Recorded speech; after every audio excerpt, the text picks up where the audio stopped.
Are we on? Yes, we're on. Okay, so it's quite interesting, this Gemara we're about to do now.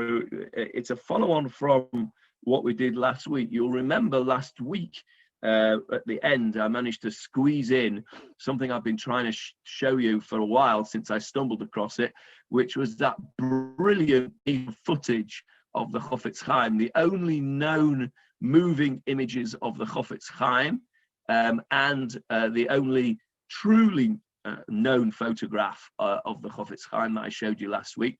I'm sorry, I forgot to send you out the links for that. Let me make a note. I'll do that because I think that that's something that is worth having at hand, so you can impress people that come into your house and say, hey, bet you've never seen the Chofetz Chaim moving, have you? And you could show it to them. I just think that was such a wonderful piece of history, that it's such a shame that the guy came along and put his hands over the lens so quickly. But there you are. Maybe that's what makes it so special. So that's what we looked at the end of last week. And the reason we looked at the end of that last week is because we were speaking about humility, particularly in relation to judges, and that's where we're going to carry on from today.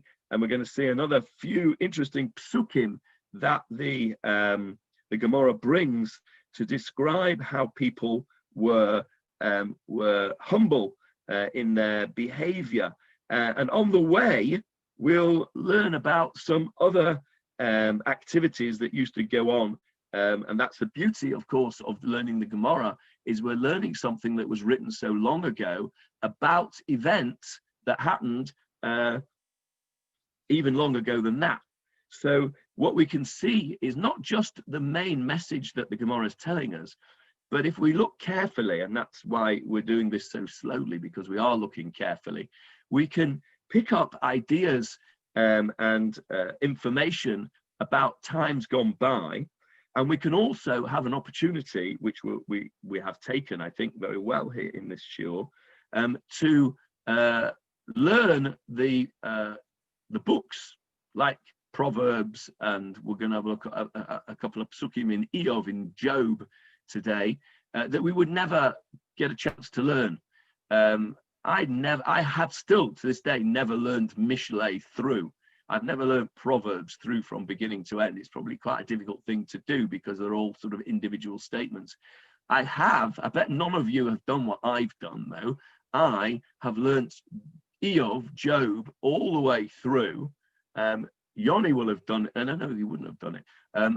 I learnt it all the way through, and I did an A-level on Iyov. Now, you're going to say, well, how on earth can you remember your O-level, your Iyov A-level from all those years ago? I was 16 when I did my A-levels, so that would make it 45 years ago since I did my A-levels. Well, you would be wrong, because I did A-level Jewish studies at the age of 50. Embarrassingly, now that I look back on it, I did it with my son Yehuda, because Jewish grammar school, bless its cotton socks, did not offer religious studies A-level. And so I employed a private teacher to teach my boys Jewish studies A-level. They all of them did Jewish studies A-level on a private basis with a teacher from the King David High School in Manchester called Stephen Mintz, who many of you will be familiar with. You'll certainly be familiar with his father, his late father. So Stephen used to come to the house and teach the boys A-level Jewish studies. And it was a brilliant course, an absolutely brilliant course. And of course, I listened into the lessons that were going on. And by the time it came to Yehuda, who's the fourth boy, I thought, this is ridiculous. Why don't I just do it? I could do this exam. Why don't I do it? And if I've got to do the exam, then I'm going to really go into this, and I'm going to be motivation for myself to do it. So I did the A-level, and I went to school, and I sat in the school hall in Jewish grammar school, because that's where they allowed us to take the exam in there, even though they didn't give the syllabus. I went to Jewish grammar school, and we were sat in alphabetical order, weren't we, at this? So I'm there, I'm there in front of my son because J comes before Y. So Lieberman J was in front of Lieberman Y, and I'm sat there, and I found one of the boys' old school caps, and I sat there with a Jewish grammar school cap on my head at the age of 50, embarrassing my poor son no end, I'm sure. But Hoodie's such a good little boy that he never said a word until afterwards, when he admitted some years later that he'd been extremely embarrassed by my presence there. Anyway, I'll stop rambling about this, but it was an opportunity. The set book was Iyov. There were two. There was Iyov and Jonah, Job and Jonah, and there was a lot of comparing and contrasting of those two books. And I can thoroughly recommend to you Jewish Studies A-level. It's a great course. Did you get an A in it, Johnny? Did you get an A? Of course I got an A, Johnny. I wouldn't be telling you. I would be too embarrassed to tell you. No, I'm going to say, what did the other get? What did the other get? Your other also got an A, yes. Oh, good. Johnny. I have to tell you, by the way, that was an experience sitting in that examination hall. When I went to Manchester Grammar School and we did our exams, if you as much as looked up from your paper at the next guy, you were in serious trouble. There was talking, everyone was asking each other the answers to one. It was pathetic, honestly. It was absolutely pathetic. I'm surprised if they didn't all get A's, because it was a combined effort, the whole thing. It was awful. Anyway, that's another story. Johnny, I've told you before, I've got the Mishlei Kupitz tapes for you, and other things. I've got Mishlei. Right. Well, when we get to Mishlei in our Tanakh share, I think that Leon will probably be about 350 by then. Then we'll have to do we'll do it with the Rabbi Kupitz tapes, because I'm sure those are brilliant. Right. So what was I talking about here? Oh yes, Iyov. So Iyov is an extremely interesting book, which I actually have studied. But this is the point that I was making, was that by learning Gemara, we can not only pick up the main points that they're trying to tell us, but also stuff along the way. And we're going to do that today. Let's get into the Gemara. If I can just share the screen, find the Gemara first of all. There we go. Okay, let's share screen. Okay, there we go. Can we see everyone? Yes. Okay, good. Let me move that over there. Okay, so here we go. This is the one we spoke about last week, that Rav would come to the court, and because of his humility, he would talk about going out to his death, because if he got it wrong, well, that would be terrible. And then, if you remember, I then talked about this convoy, because I wanted to get the video in at the end of last week. And Marcel mentioned this word ambuha, which is where we're going to go from now. Where my pointer is in the Gemara, we are still on 7b, but we're making progress down 7b. We're in the middle of 7b for those of you who are using a big boys Gemara. Kihave chaze ambuha de safre abatre. Rav, when Rav would see a convoy, ambuha is a convoy of scribes following after him to honor him. Now, he would say this pasuk, "Im ya'ale l'shamayim siu," etc. He would say, although His Excellency mounts up to the heavens, etc.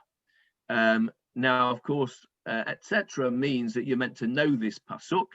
And it comes from Iyov. That's what we're going to look at in a moment. That's why I was talking to you about Job, because that's where the psukim are from. But before we get to the psukim, let's just see what's going on here, because we can learn something from what was going on. Rav was the senior rabbi in his place and in his time.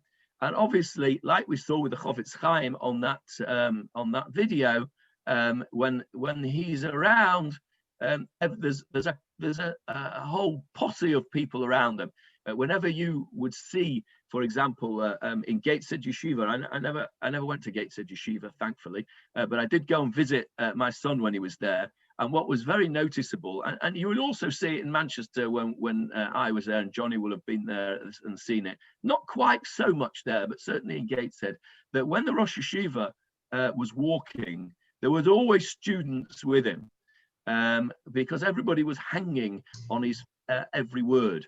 And it was considered an honor to be next to the Rosh Yeshiva when he was walking. So he would, when he was walking from his house to the yeshiva, or from his from the Beis HaMedrash to his office, or to the kitchen, or wherever, he would always have people with him. He would never be on his own. Partly as a covered thing for the Rosh Yeshiva, because the king doesn't go anywhere on his own. He has a whole load of footmen with him to honor him, but also because they were hanging on their every word to learn from them.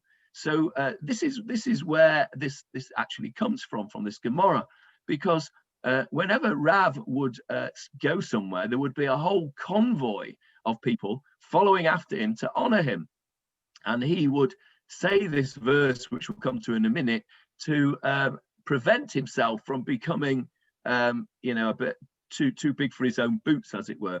I have to admit that I don't know how you guys feel about it, but when I see a Hasidic Rebbe who is not behaving in the way we saw the Chofetz Chaim behave, wearing very simple clothes, looking down at the ground in humility, and just moving along without sort of waving to the crowds, as it were. And you see some Hasidic Rebbes who, instead of wearing their black capota like everybody else, wears some fancy white thing looking half like Elvis Presley, and it just, I don't know, it bothers me. That doesn't strike me as being the behavior of a humble leader. Maybe that's not their role. Maybe their role is not to be a humble leader. But this is Rav is talking about. Rav is trying to reduce his sort of covered, if you like. He's reminding himself, as you'll see from the psukim in a minute, that he is human like everybody else, and that he is not, he's not a superhero. But what I wanted to point out on this particular bit before we get to the pasuk is this convoy of scribes. First of all, they're called safrei. Can you see over here? Ki have ambuha de safrei. That's the same word as sofer, obviously. Sofer stam is a scribe. By the way, does anybody know what stam means when it comes to sofer stam? Sefrei, Torah, and mezuzah. Yes, and tefillin. Yeah, it's samach taf mem. I always thought for a long time it was stam. The Hebrew word stam. Stam. That's another Hebrew word like ki'ilu that you need to throw in if you want people to think that you can speak Hebrew well. Stam means just so. People will say, "Are you here for any particular reason?" Or just stam. Just like that. Just for that's the way it is. That's what I thought. Sofa stam was like a simple sofa, but it's not. It's stam samach taf chubchik mem. You know what a chubchik is? It's those two little thingies, two little like inverted comma kind of things, to indicate that this is a shortened version, and it stands for the samach is for Sefer Torah, the taf is for tefillin, and the mem is for mezuzah or Megillah, even if you want, because these are the people that write Sifrei Torah, tefillin, mezuzah, and Megillah. So a sofer stam is not just an ordinary sofer, a scribe, as somebody who writes something is called a sofer, but a sofer stam is what we would call a sofer. So in Hebrew, if you just call him somebody a sofer, they won't know what you mean. You have to refer them to their full name of a sofer stam. So to go back to the gemarah. Been a lot of trouble in London recently about the sofer stam in Golders Green. Yes, apparently there was a shop in Golders Green that was selling things that had been written by Sofer Stan that was not up to scratch, or potentially not up to scratch. And people were told that if you had bought your items from this particular place, that you had to go and have them checked. Actually, there was somebody in our community in Ramat Poleg who had actually bought stuff there, and he went to have his stuff checked, and it was okay, I believe. Okay, so the reason I wanted to point that out to you is not just to explain to you what Sofer Stam means, but that you can see here, this is a very interesting thing. Who were the people who were crowding around the Rav? Was not the ordinary folk. These were the Sofrim. These were the students who could read and write. Remember, reading and writing was not something that everybody could do.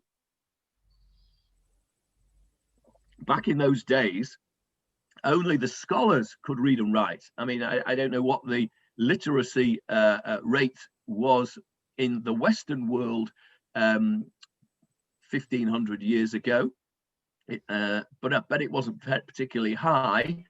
The literacy rate in this time period was very small, and more Jews, let's put it in a different way, the literacy rate amongst the Jews would have been much higher than amongst the Gentiles, because we are, of course, known as the people of the book. Not 11. So the Sofrim were the students. The Sofrim were the students, and they were the ones that were crowding round Rav. Now, what's interesting is that there's a footnote here in the art scroll, which says like this. Oh no, that's the next bit. That's the next bit we'll come to in a minute. And that's Mazutra, the next part. Okay, so Rav, when he would see a whole crowd of people around him, would say, it's not clear whether he would say to them or to himself, but either way, he would say these psukim. And I'm going to show you the psukim now. It's in Iyov, in Job. Let's just get that on the screen. Robert Steinsaltz puts in a footnote that ambua is like ambush, Persian for ambush, a crowd. Oh, that's interesting. So on the left-hand side of where it says language. Okay, we'll have a look at that in a moment when we go back to the Gemara. Thank you for pointing that out. This is the pasuk in Iyov, in Job. Now, I don't know if any of you are familiar with the story of Job at all. You'll be familiar, I'm sure, at least the English people. I don't know if the Americans have the same idioms as we do in England. Those of you who are from England will be familiar with the expression, a Job's comforter. Yeah, everybody heard of that expression, a Job's comforter? Yes, Jeffrey, would you like to tell us what a Job's comforter is?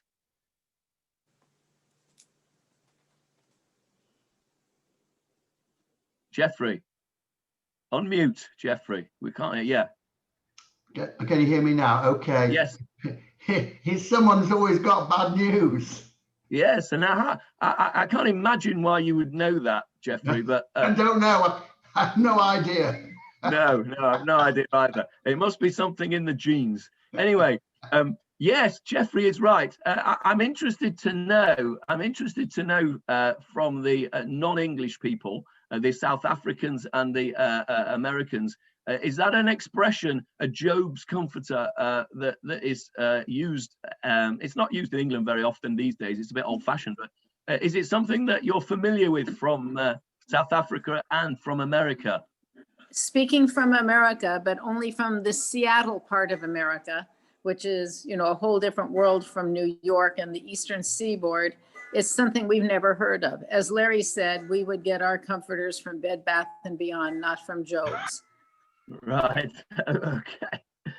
Speaking from South Africa, I've also never heard of that, Johnny. Okay, interesting.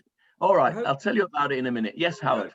I hope Jeffrey will forgive me, but I think it's more somebody who exacerbates bad news, who twists the knife, who rubs salt into the wound, rather than just bring up bad news. I agree. Yes. You're right. Yes. Yes. Embellishes. Right. Embellishes it. Yeah, you're absolutely right. Both Jeffrey and Howard are right. Job's comforter is somebody who what he tries to do is to comfort somebody, but by doing it, he says the wrong thing and makes it all worse. And I'm sure you can all think of examples where you've put your foot in it yourself and you've tried to comfort somebody and actually said the wrong thing and made it all worse. That's a Job's comforter. And the reason that that expression is a Job's comforter is because in the book of Job, of Iyov, what happens is that Job is tested by God.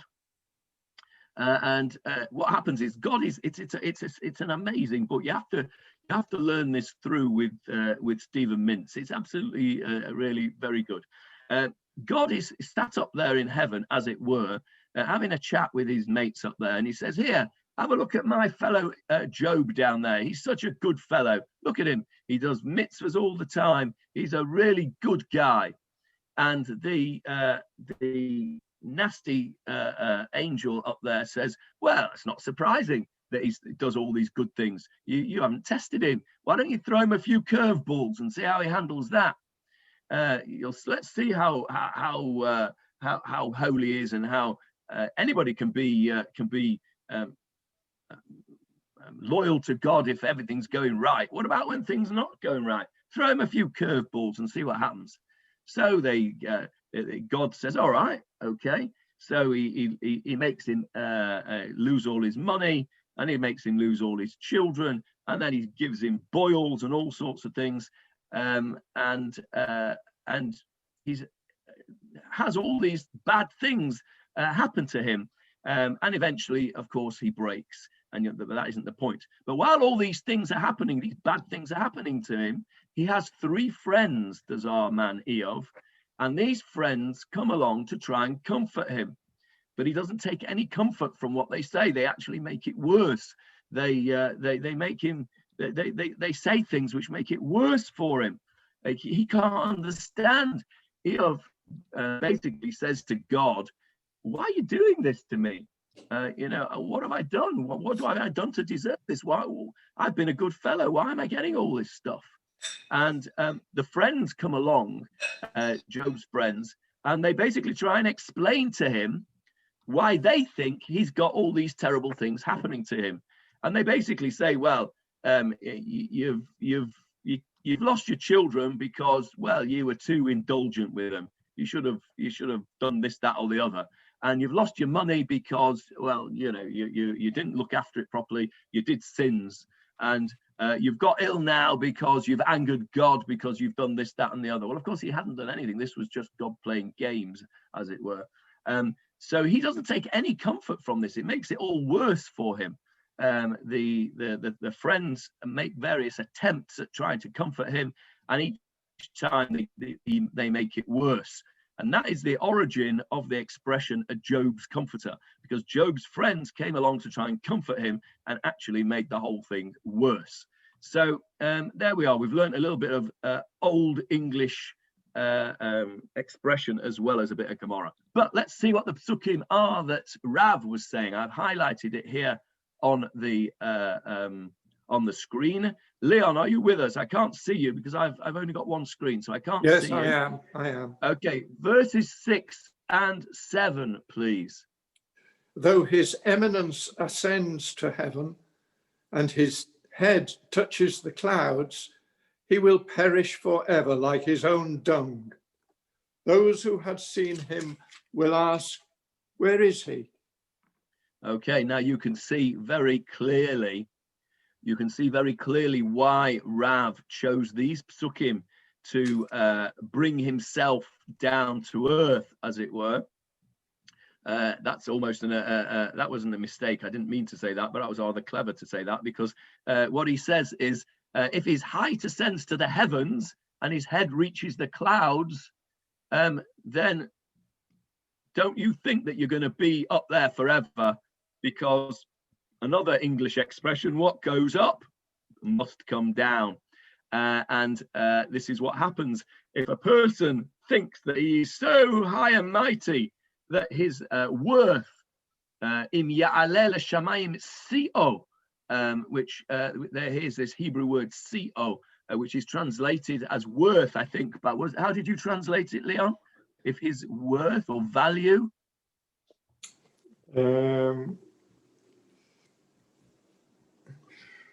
Eminence, though his eminence ascends to heaven. Okay, and here it's translated in the Chabad one as his height ascends to heaven. But the idea, of course, is that his reputation ascends to heaven, and look, this is the important bit. And what was interesting to me is it's the second part of the pasuk where his head reaches the clouds. It's his head, his eminence. You can't do anything about it. If somebody thinks that you are a superstar, then they think you're a superstar. But when your own head reaches the clouds, when you start to believe your own publicity, and his head reaches the clouds, that's when the problem arises. And it was, I can't remember, somebody may know the answer to this, but there was a great expression that somebody spoke about somebody else that said he is in danger of believing his own publicity, which I think is a very pithy expression, because that's what this pasuk is telling us. If his height ascends to heaven, all right, you know, he gets a good reputation for whatever it is, he's done a good thing for whatever reason, but then when his head reaches the clouds, if he believes all that and he considers himself to be up there in the heavens with the gods, in other words, he considers himself to be godlike, then he needs to remember that actually he's a human being. Why is the friend who's come to speak to Job, why has he chosen this particular rather unpleasant and rather sort of nasty sort of expression, speaking about glalo, that means his excrement? Well, could he not think of something else that he could think about? Why doesn't he say what he says in the next pasuk? Like a dream, he will fly away and they won't find him. His fame will be fleeting, as they say. Why does he use this rather base and coarse expression of excrement? And I think the reason is, and I basically alluded to this last week, that passing excrement is a very human thing, and we all do it. And it's not something we talk about, but it's something that we all do. It's a human thing. So he's using this expression to teach us that if somebody thinks that he's in the clouds and he's in heaven, don't forget, you're still a human being. You still have to pass excrement. And just like that excrement, you will perish forever. You're not, don't be taken in by the adulation of all those around you. Don't allow your head to reach the clouds. And what Iyov's friends was saying to him by saying this is that maybe you've got all of these sorrows, all this problem has come to you. Maybe you are getting too big for your boots. Maybe that your head had reached the clouds, and you know God is now telling you, I'll show you. And then those who see him will say, where is he? So if you see somebody, why would you say, where is he? Because if you can see him, you can see where he is. So that part of the sentence doesn't actually make sense. Roav yomru ayo. Those who see him will say, where is he? Meaning, those who see him will say, where is he? What has become of him?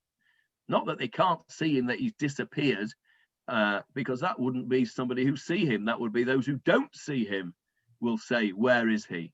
But no, those who see him will say, where is he? They'll look at him and say, wow, how the mighty have fallen. This was a man who had his head in the clouds. He thought that he was a god. And now look at him. Where is he now? So they will see him and say that. So these were the rather nasty things that Job's friends were telling him. And this one, I think, was Tzafanya, if I'm not Tzofar. There we go. Tzofar. Tzofar was the one that said this, and he was a Job's comforter. These are the psukim that Rav chose to say when he was being surrounded by adoring students, adoring pupils. He did not want to be in danger of believing his own publicity. He did not want to have his head in the clouds. And so it's natural, it's human nature. Everybody wants to be liked. If people like you, then, and say nice things about you, then it's only human nature to want to believe those things.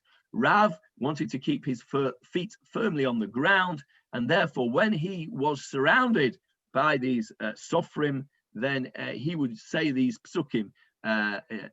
If his height ascends to the heavens, and it's interesting that the Gemara only quotes the first half of the pasuk. I think that the main part is actually the second part of the pasuk, and his head reaches the clouds. But of course, as we said before, the Gemara expects you to know the rest of the pasuk without having Leon read it to you. And then of course the second part says, well, if you get in that situation, just remember that you're a human being, and being up in the sky, having your head in the sky will not last, and you will perish in the same way as everybody else. And that is what Rav used to do in order to safeguard himself from becoming too big for his boots. So let's go back into the Gemara now and see the next version of humility. Go back to the Gemara. There we go. Right. So we were going to have a look at Ambuha, which Johnny said was on the side of the page. There it is. Language over here. You can see it, left-hand side of the page. It's quite small, so I'll read it to you. Ambuha. The origin of this term is apparently the Middle Persian ambu, not ambush, ambu, A-M-B-U-H, ambu, meaning a crowd. I wonder whether ambush is of the same origin. I think probably not. That whole point of an ambush is there isn't a crowd, that you're sort of in there quietly on your own and ready to jump out and say boo. So I don't know, but anyway, that's interesting. It comes from the Middle Persian word ambu. Okay, now this is interesting. The next bit is the bit that I wanted to explain. So far today we have learned a few lines of Gemara. We've learned about an English idiom. We've learned about a Job's comforter. We've learned a couple of psukim from Iyov. And we've learned about how the senior Rav or Rebbe gets surrounded by his adoring Talmidim and Chasidim. And now we're going to learn about another interesting happening that used to go on back in the day. Here we go. They were back in the Gemara. So that's what Rav used to say. Now, Mar Zutra was another senior rabbi. Not only was he a senior rabbi, he had a special title. He was called Mar Zutra Chasidah. He was called the Mar Zutra the pious. Chasidah, Chasid, in its original form means somebody who is a pious. Today, of course, a Chasid is somebody who is a follower of the Hasidic approach, which started in the 16th century with the Baal Shem Tov, the movement of Hasidism, which began life as being pious people. Whether they remain that way today is something that we should not necessarily take for granted, but I don't really want to get into a debate about now. However, it's clear that Chasidah here means that he was an extremely pious person. And this is what he would say. Look at this. This is interesting. Ki havai mechatfe le beshabta de rigla. Now, there are a few Aramaic words in there that we need to just tease out so that you understand where they come from. Katfe. Is there anybody here who goes to the butcher and buys their meat from a butcher and actually speaks to the butcher and asking asks the butcher to give you what piece of meat you want, as opposed to just taking it off the shelf? Yeah, some of you speak to the butcher. Do any of you speak to the butcher in Hebrew? Okay, now what would you ask for if you wanted shoulder? You would ask for, Howard, what would you ask for shoulder? Katev. Katev. Katef. Thank you, Marcel. Katef. Katef is a shoulder. Those of you who are embarrassed to speak to the butcher in Hebrew, or those of you who pick it off the pre-packed stuff, you can still see the word on the label. Next time you buy some meat for the goulash, is often katef. Braising steak is often katef. Have a look next time you're in the supermarket or in the butcher. You will see that word katef. It means shoulder. And in our gemarah here, look at this word here. Kihavu mechatfi. Can you see the word katef in the middle of that word? That is shoulder. When they would carry him on their shoulders. So Mar Zutra the pious, he went one step further than Rav. Rav had all these scribes and scholars surrounding him when he walked around. These guys, this fellow, Mar Zutra, he was carried on their shoulders. This was even more adulation. Lahavdil elef havdolos, as they say, to not to speak about these things in the same breath almost. When I read this gemarah this morning, a little while ago, and I saw that Mar Zutra was carried around on the shoulders of his students, my irreverent mind immediately produced me a picture of Bobby Moore being carried around on the shoulders of the England players carrying the Jules Rimet World Cup. And I'm sure a few of you can remember that iconic photograph. If I'd have had a bit more time, I'd have got it ready for you and showed it you on the screen. But those of you who are either English or South African will, I'm sure, remember Bobby Moore winning the World Cup and being hoisted on the shoulders of his teammates carrying this World Cup. And that was because he was the hero. And so Mar Zutra is being carried on the shoulders of his students because he is the hero. Yes, iPad has raised his hand. Whose iPad? Is that you, Leon? Leon, I have to go, Johnny. Yes. I'm sorry. Okay. Beverly needs the iPad. Okay, right. You can catch up. We're nearly finished anyway. Yeah. Right. So yes, Mar Zutra is on the shoulders of the students. Now, that's what I thought, that they were carrying him around because he was the hero, like Lahavdil, like Bobby Moore. But actually, when I looked in the notes of the art scroll, and actually I've just noticed it's also here in the Steinsaltz, the reason that he was carried on the shoulders was something quite different. Let's have a look at the next few words before I go up to the notes. Actually, when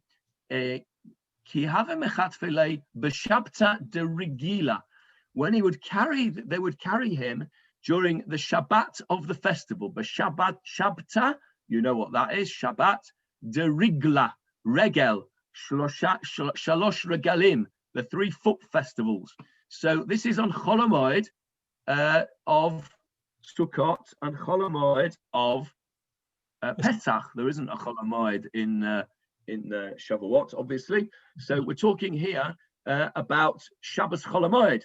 So now we can learn that what happened on the Shabbos of Chol HaMoed. On the Shabbos of Chol HaMoed, the Mar Zutra, the pious, the senior rabbi, would give a drosha. Shabbos afternoon of the festival, and this would be a big deal. And there would be lots and lots and lots of people there waiting for him to give his lecture. And so the students would carry him on their shoulders to the lecture. Now, I thought that he was being Bobby Moore, but actually, if you look at the reason for this, you'll see it wasn't that he was being Bobby Moore at all. Let's just have a look at what the Steinsaltz tells us about this. Normally, the sages would lecture only before the students of their academies. Even during the public lectures, during the months of Adar and Elul, called the Yarchei Kala, which we can talk about again, the lectures were typically attended only by Torah scholars. Shabbatot of festivals were different, as the entire community would gather to hear lectures from the foremost scholars of the academies or from the exilarch, that's the Rosh Galuta. Therefore, a great mass of people assembled on those special Shabbatot, and as a result, the lectures were exceptionally crowded. Now, what have we learned from that? That was not the point of this gemarah. The point of this gemarah was to tell us how humble Mar Zutra was. But what we've learned on the way is that the Shabbos of Chol HaMoed was a time when public lectures were given on Torah discourse. And what's very interesting to me today is that I have now learned something which I didn't understand previously. And that is, when I was living in Manchester, I used to go to, after I got married, I used to go to a small Stiebel shul, which was a Hasidic Stiebel. Although the rabbi was not a Hasidic rabbi, but it was a Hasidic Stiebel officially. But it was a very Haredi place. And what used to happen was, on the Shabbos of Chol HaMoed, they used to give an opportunity to the yeshiva bochurim, who of course were back home for Yom Tov. They weren't in yeshiva for Yom Tov. They were back home for Yom Tov. They would give them the opportunity of giving a drosha. The Rav would not give a drosha. It would be the students who would give the drosha, and the Rav would make it a big business of it and try and get as many people to come and listen to these students. The idea being to give them an opportunity to hone their skills at giving droshas, etc., and for us to learn from what they'd learned during their time during the previous term in yeshiva. And I think that this is connected. This minhag of this particular place where I used to attend is connected with the idea here that there should be Torah lectures to the public on Shabbos of Chol HaMoed.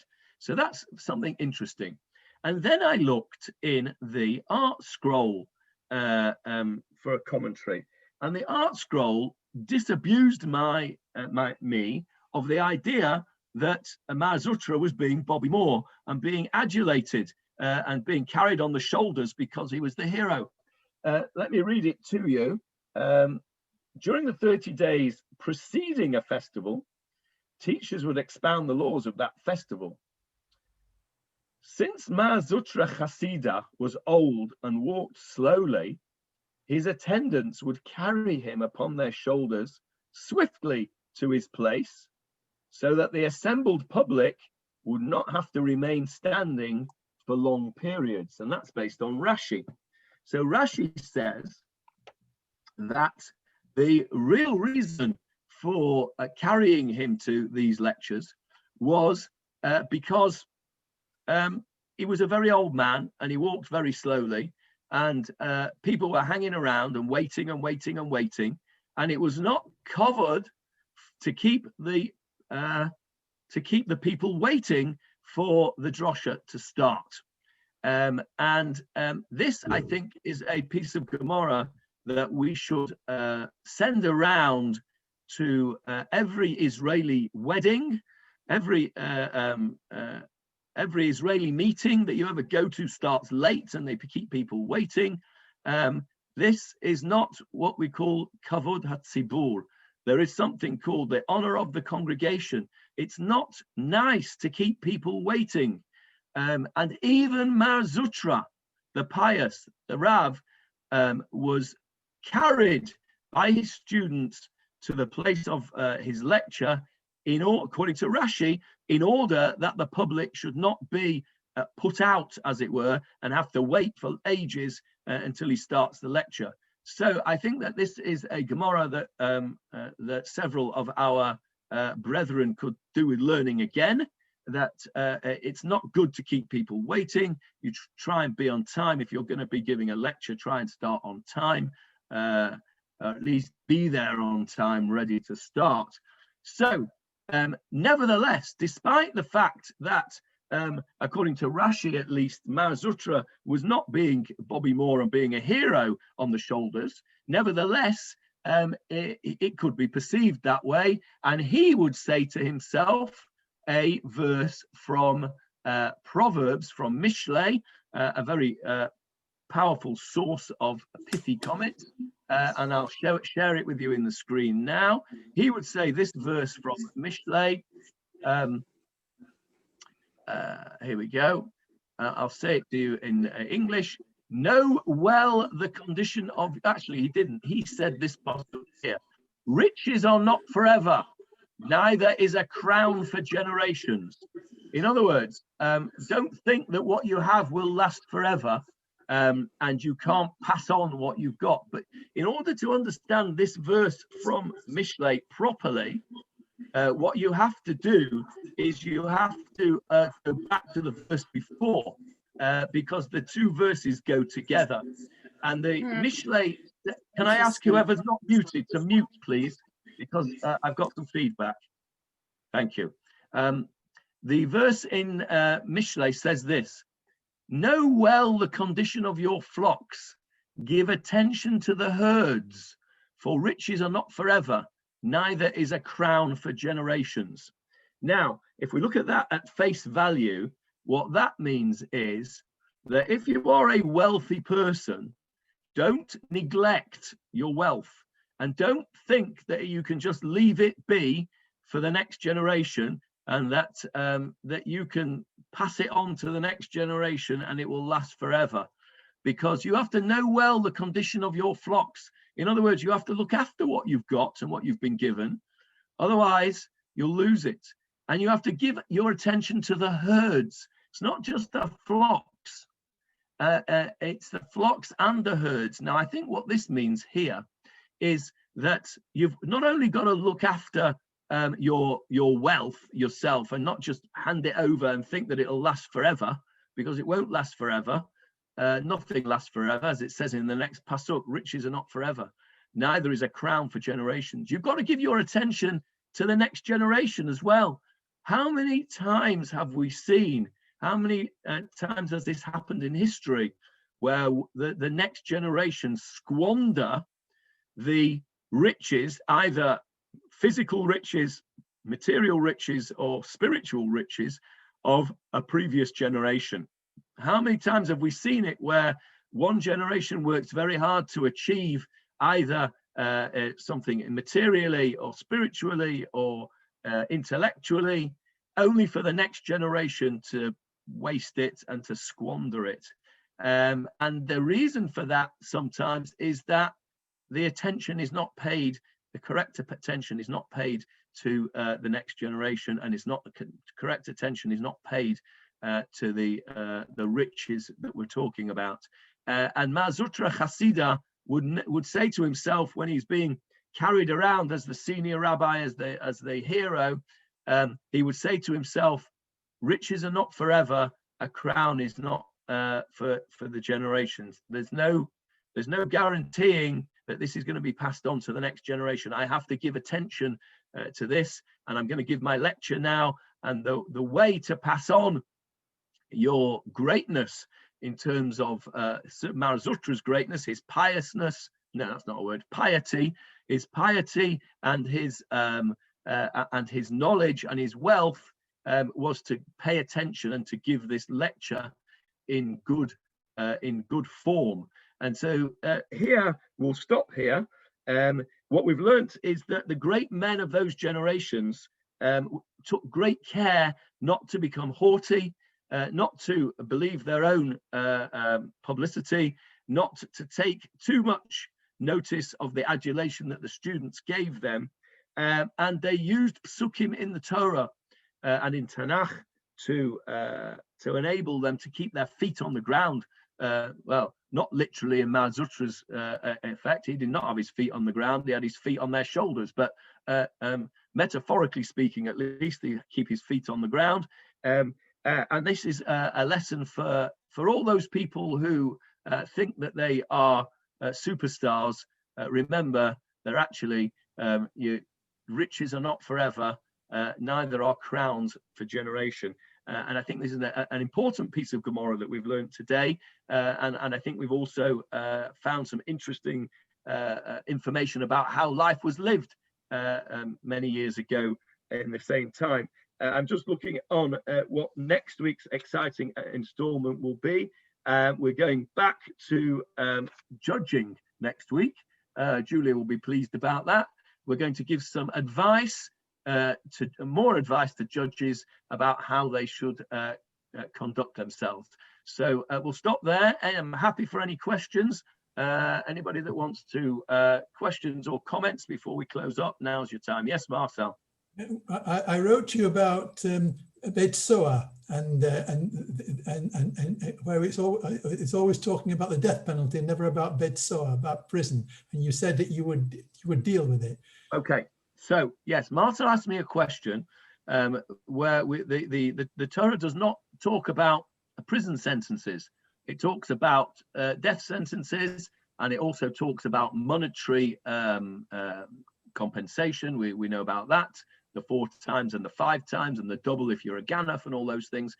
But the Torah itself does not mention that you get 10 years for this and 20 years for that. So Marcel asked me whether there was a concept of prison in Jewish law. Well, there is a concept of locking people up until you are sure about what's going on. And that we see that in the idea of Metzora, of the leper. Okay, the leper, we'll call it the leper. It's not exactly leprosy, tzorat, but we'll call it the leper for want of a better expression.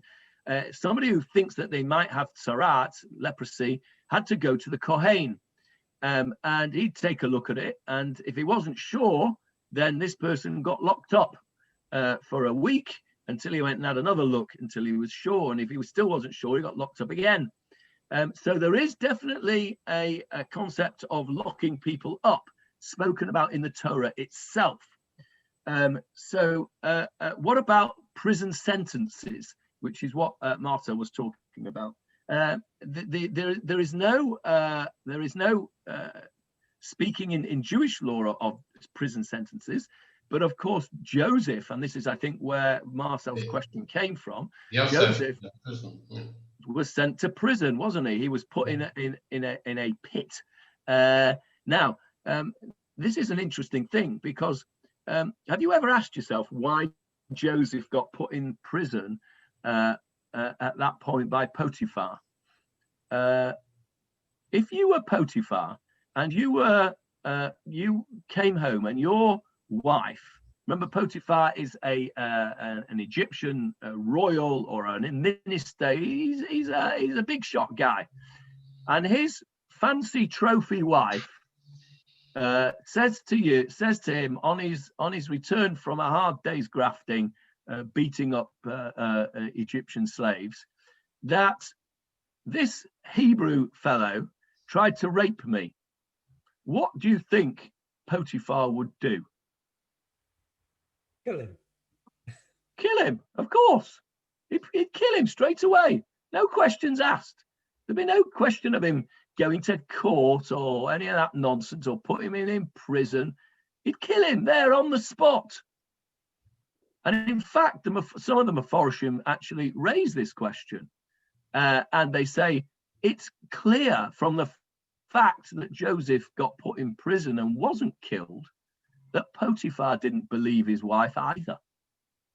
Because if Potiphar had believed his wife, Joseph would not have lasted the day out.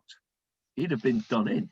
The fact that he was put into prison was a face-saving act on behalf of Potiphar. He had to do something. Joseph was Potiphar's favorite guy, because Potiphar recognized, and the Torah tells us, everything Joseph touched turned to gold. When Joseph was in charge of Potiphar's house, Potiphar did very, very well indeed. And he didn't want to get rid of Joseph. He didn't want to kill him. He didn't even want to get him out of his house, because he was doing very nicely out of it. He'd rather, I think, got rid of his wife than Joseph. But he didn't. He had to do something, because he had to save face, because Potiphar's wife's going around saying that this fellow tried to rape him. Well, that he had to go. So that's why he got put in prison. There was no suggestion really that was a case that went to court, and that he was given a prison sentence. So the fact that he was in prison, Marcel, doesn't necessarily show us that was particularly. Now, the other people, one sec, Jeff, I'll come to you in a minute. The other thing that you have to know about is that there were other people in that prison, weren't there? We know that there was a baker and a butler. Well, they were in there. Again, you can see that what the point of them being in prison was. It was a remand prison. They were in prison while Pharaoh decided what to do with them. The baker was in there and the butler was in there. They had their dreams, and Joseph said to them, well, I'm sorry, mate, but Mr. Baker, but your time's up. Pharaoh is deciding what to do with you, and you're going to be hanged. You, on the other hand, butler, you're going to be returned to your position, because Pharaoh has thought about it and he's decided that the problem was not your fault. The reason that one got hanged and the other one got his job back was because what was the baker's error that he made was Pharaoh apparently found a stone in his cake. He obviously didn't go to Natty's, because there are stones in their cakes. There was a stone in his cake, and he broke his tooth on it. Well, that's the baker's fault, isn't it? How did the stone get in there? It didn't get in there on its own. Baker must have put it in there. So he was guilty. So after having put him in prison for a while, Pharaoh thought about it and thought, he's guilty. He was trying to break my teeth. I'm going to hang him. So he got hanged. The butler, on the other hand, what was his crime? Pharaoh found a fly in his wine. And so he put the butler in prison. And then he thought about it and thought, well, it's not the butler's fault. The fly might have just flown in at the last minute. The butler poured the wine, checked it had no flies in it, gave it to me, and then the fly flew in it after he'd given it to me. Not his fault. Let's give him his job back. So that's how it went. So we can see from that the Joseph was in prison really because the Potiphar had no choice but to do something, and the other two were on remand while Pharaoh decided what to do with them. It seems to have been an all or nothing society over there. I am not aware of any other Torah or Tanakh references to people being in prison as a result of court cases and being given a prison sentence. But I'll be honest, I haven't looked it up fully yet. Anybody who can correct me if I'm wrong, I'll be happy to. Otherwise, I'll try and look it up during the week. Jeffrey. I think Shimshon, but that's not what I wanted to ask you, actually. How come Joseph married Potiphar's daughter? What a trigger he had. I mean, how could he come to do that? I don't think he got a choice, Jeffrey. He was schlepped out of prison as a prisoner. He was suddenly made into the second in command. And actually, if you look at the psukim, I haven't got my chumash in front of me, but we've got David, so he'll probably be able to tell us exactly what it says. He did not take, normally it says that so-and-so took so-and-so as a wife. It doesn't say that Joseph took Osnat as a wife. It says Pharaoh gave him Osnat as a wife. David, can you furnish us with the exact words in Hebrew? I think you're right. Vayiten lo et Osnat bat Potiphar al Isha Yeah, he gave him, vayiten lo, he gave him. Pharaoh gave him a wife. He didn't get a choice. Now, it could be, there's two possibilities. I had the same question as you, Jeffrey. My thoughts were this. There could be two reasons why Pharaoh did that. First of all, it wasn't Joseph's choice. He was given Osnat. The Mefarshim like to tell us that there's a midrash that says that actually this was an adopted daughter, and it was Dinah's daughter, and it was Dinah's daughter from the rape of Shechem. So really what he was doing was marrying a good Jewish girl whose mother was Dinah, and the Shviga was Dinah, Bat Yaakov. That's a midrash. I'm not sure I'm buying that, but anyway, that's what the midrash says. But one second, Marcel. But in more sort of less midrashic terms, if you like, what would Pharaoh's thought process be? It could be one of two things. This is my view. One of two things. It could be that he did not know. Pharaoh did not know the whole story of Joseph and the wife of Potiphar, because of what we just said before. Potiphar was not going to be is not going to be publicizing this event. It's rather degrading for your wife to be attempted rape by a slave, and if people knew about it, they would be asking the same question that I asked before: why didn't he kill him? So I don't think that Potiphar publicized this event. I don't think the wife of Potiphar did either, because I think Potiphar would have said to her, if you open your mouth on this, Mrs., I'll tell everybody that actually you were raped, and I'll kill the both of you.